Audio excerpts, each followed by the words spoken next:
लोग नहीं रहते, बस यादें रह जाती हैं। बस यही सोचकर अम्मा की डोरियों को सहेज लेना, वो कहानियाँ, मंजर, प्यार और तजुर्बे दे जाएगी, बरसों की जायदाद ही समझकर समेट लेना।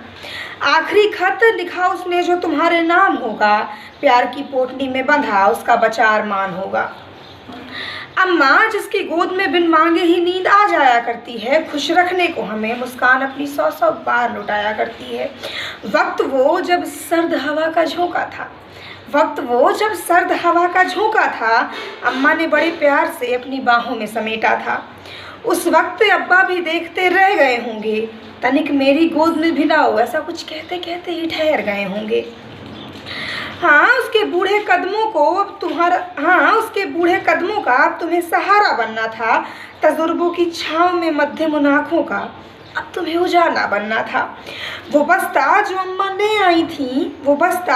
ले आई थी चंद किताबों की संदूक से, वो अब नौकर बन गए हैं और एहसास तो मर गए हैं नोटों की बंदूक से।